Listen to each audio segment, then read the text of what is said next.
Hello everyone. आज हम करेंगे हमारा next chapter life in villages and towns. The establishment of kingdoms and empires led to an increase in agriculture and trade.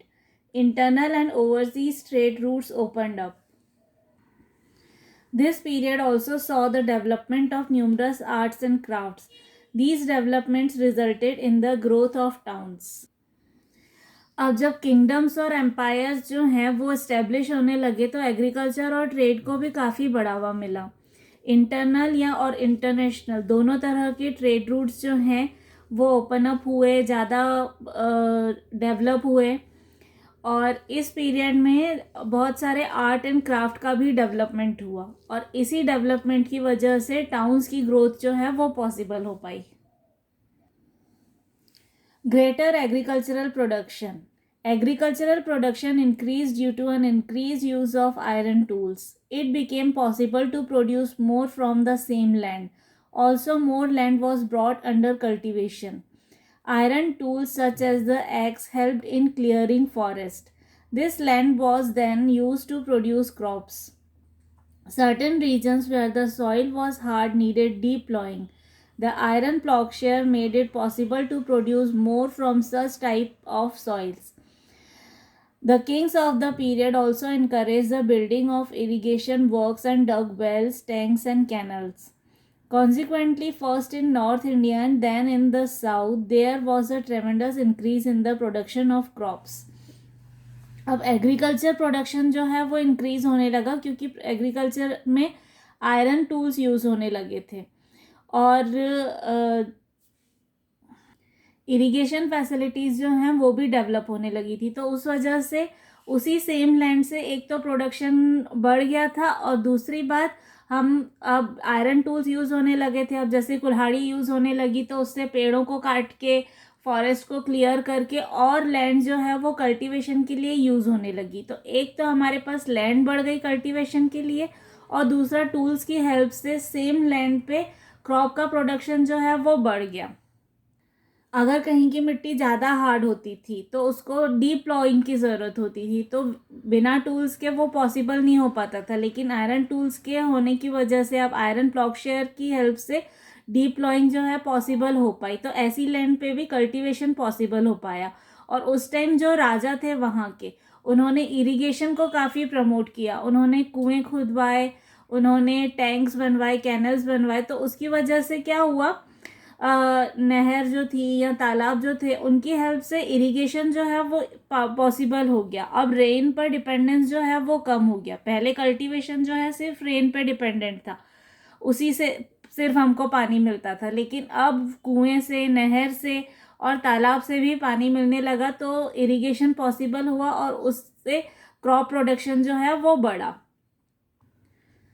तो पहले north India में development हुआ और फिर उसके बाद धीरे धीरे साउथ की तरफ भी क्रॉप प्रोडक्शन जो है वो बढ़ने लगा. Growth of crafts.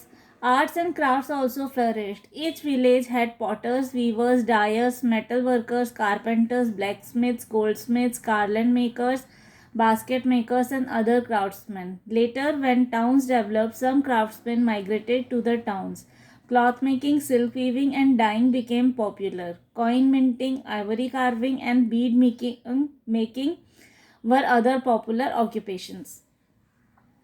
अब उसके क्राफ्ट जो है उस टाइम पर वो भी बढ़ने लगा. आर्ट एंड क्राफ्ट का डेवलपमेंट होने लगा.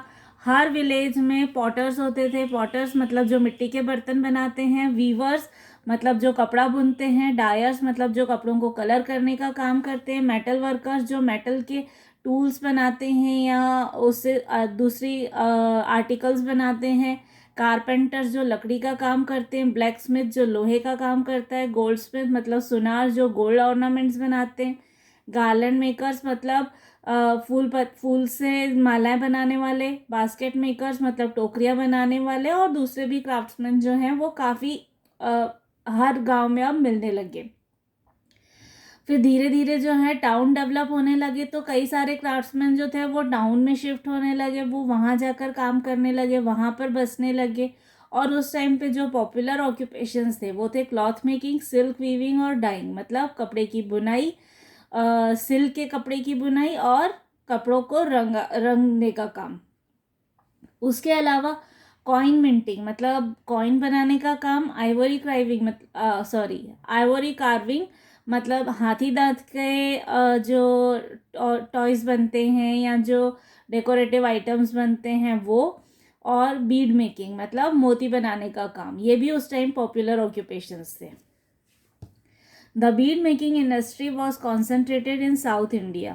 Varanasi and Madurai were important centers of cloth manufacturing.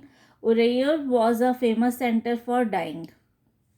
तो बीड मेकिंग इंडस्ट्री जो थी वो ज़्यादा साउथ इंडिया में थी, मतलब बीड बनाने वाले जो ज़्यादा कारीगर थे वो साउथ इंडिया में थे, और वाराणसी और मदुरई जो है इन दोनों जगहों पर क्लॉथ मैन्युफैक्चरिंग का काम जो है वो काफ़ी डेवलप हुआ था। मतलब ये दोनों जो हैं ये बहुत इम्पॉर्टेंट सेंटर्स थे क्लॉथ मैन्युफैक्चरिंग इंडस्ट्री के लिए। और उरियूर जो था वो फेमस था डाइंग के लिए, मतलब कपड़े की रंगाई के लिए। Increase in trade. As a result of increased agricultural production and the growth of crafts, there was a lot of surplus. Villages supplied these goods to towns. These goods were either used by the townsmen or they were sent to other regions. This led to trade. Merchants and traders participated in both internal and external trade. Trade links developed between the north and the south. India also traded with the Roman Empire. अब जब agricultural production जो है वो grow हुआ, craft grow हुआ, तो उससे काफ़ी सरप्लस गुड बनने लगे। जितनी किसी विलेज के लोगों की रिक्वायरमेंट होती थी उससे ज़्यादा प्रोडक्शन था, तो उसकी वजह से ट्रेड भी जो है वो डेवलप होने लगा। विलेजेस में जो सामान बनता था वो जो भी सरप्लस होता था वो टाउन्स की तरफ भेजा जाने लगा, वहाँ पर ट्रेड होने लगा। कई सारे क्राफ्ट्समैन जो थे वो टाउन में शिफ्ट हो गए थे। अब टाउन में जितनी रिक्वायरमेंट होती थी गुड्स की उतना टाउन में यूज़ हो जाता था, और उससे अगर सरप्लस होता था तो और दूसरी जगहों पर भेजा जाता था। इस तरह से ट्रेड जो है वो डेवलप हुआ। मर्चेंट्स और ट्रेडर्स जो थे वो इंटरनल और एक्सटर्नल दोनों तरह के ट्रेड में पार्टिसिपेट करने लगे। ट्रेड लिंक्स जो हैं वो नॉर्थ और साउथ के बीच में उस टाइम पर काफ़ी डेवलप हुई, और इंडिया और रोमन एम्पायर के बीच में भी ट्रेड डेवलप हुआ। The greater use of money gave a boost to trade. Archaeologists have unearthed thousands of coins belonging to this period. They are called punch-marked coins. Find out why they are so called. अब उस time पर जो है money use में आ गई थी। पहले barter system होता था। बार्टर सिस्टम की लिमिटेशन होती थी कि जब दोनों पार्टीज को सिमिलर गुड्स चाहिए, मतलब फॉर एग्जांपल मुझे अगर दाल चाहिए और आपको अगर चावल चाहिए, और मेरे पास चावल है और आपके पास दाल है, तो हम एक्सचेंज कर सकते हैं। लेकिन इसमें यही लिमिटेशन होती थी कि अगर मेरे पास चावल है और मुझे दाल चाहिए तो मुझे कोई ऐसा पर्सन ढूंढना पड़ेगा जिसके पास दाल होनी चाहिए और उसको चावल चाहिए, नहीं तो हमारे बीच में ट्रेड नहीं हो सकता। तो ये लिमिटेशन जो है मनी के आने के बाद, करेंसी के आने के बाद ख़त्म हो गई। तो करेंसी की हेल्प से आपको जो चाहिए आप वो खरीद सकते हो। तो उससे इकोनॉमी को, ट्रेड को एक बड़ा बूस्ट मिला। और आर्कियोलॉजिस्ट जो हैं उनको कई सारे कॉइन्स मिले उस टाइम के जब उन्होंने खुदाई करी। There are also references to numerous trading communities and trade guilds. Craftsmen also formed guilds. These were called shrenis. There were separate guilds for different crafts. They gave training to the craftsmen, bought raw material from different places and gave it to the craftsmen, distributed the finished product, acted as banks, and gave grant to build temples and monasteries. Taxes from trade were a very important source of revenue for the king. जब trade improve हुआ तो उसके बाद trading communities और trade guilds जो हैं वो भी बनने लगी। ट्रेडिंग कम्युनिटीज़ और ट्रेड गिल्ड्स कैसी होती है, जैसे आजकल ट्रेड यूनियंस होती है, उनका काम क्या होता था, वो क्राफ्ट्समैन को सपोर्ट करते थे। क्राफ्ट्समैन को, ट्रेडर्स को, आर्टिस्ट को, इन सब लोगों की अलग अलग जो है कम्युनिटीज़ होती थी, और ये जो कम्युनिटीज़ होती थी ये उनको सपोर्ट करती थी। इनको बोला जाता था श्रेणीज़।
कुछ स्कॉलर्स जो हैं वो ये भी मानते हैं कि अरिकामेडू जो है वो रोमन ट्रेडिंग सेटलमेंट था इंडिया में। जो रोम से जो ट्रेडर्स आते थे वो आकर यहाँ पर बसते थे, यहाँ आके बसे थे।